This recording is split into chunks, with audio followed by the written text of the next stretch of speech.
O Jo, ang ulam mo? Ating kang kamag-anak abroad? Kumusta mo naman, Jo? I am currently working as a treasury specialist in London. Pero recently, nag-try din ako mag-apply ng mga part-time jobs within our area. Ito yung mga in-applyan ko 6 months ago pagdating namin dito sa UK. Gusto ko din kasi makita yung culture nila dito. While waiting sa mga interviews ko, nag-try ako mag-apply sa mga fast food chain, sa mga grocery stores, pero di ako natanggap. Actually, di ako tinawagan. Di ko kasi na-edit yung resume ko. Managerial and team lead na kasi yung mga past experiences ko sa Pinas. Last week, nag-try ulit ako sa isang fast food chain. Tinanggal ko yung mga ibang work experiences ko. Tiniwan ko na lang yung Metrobank at Accenture. So ayun, natanggap na ako at ready na for training. Once a month lang kasi kami pumapasok sa office. Tsaka gusto ko to dahil I want to be active as much as possible. Maganda din to as a form of exercise, di ba? May extra kita ka pa. Of course, I will ensure na hindi affected yung full-time job ko dito.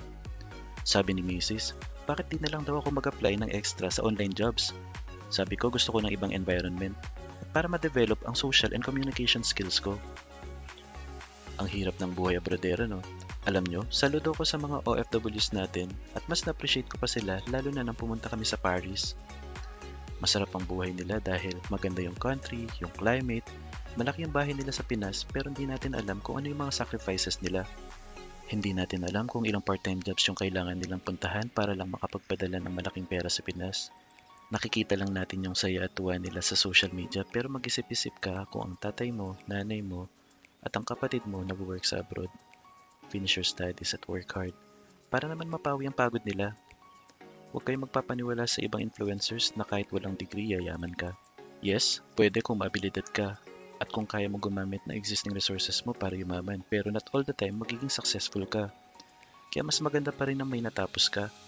Galing din kami sa hirap ng asawa ko pero nagsipag lang kami sa studies namin para lang matapos at makaahon sa hirap.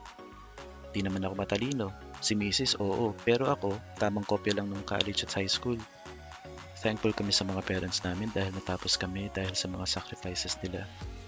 Sana wag mo sayangin kung may nagpapaaral pa sa inyo, lalo na kung lumayo sila mag-abroad at para makapag-aral ka. Kasakit yung biyan, ha? Pero wag yung dami yan. Datang panahon, mamasyal at mag-relax na naman. Bye for now.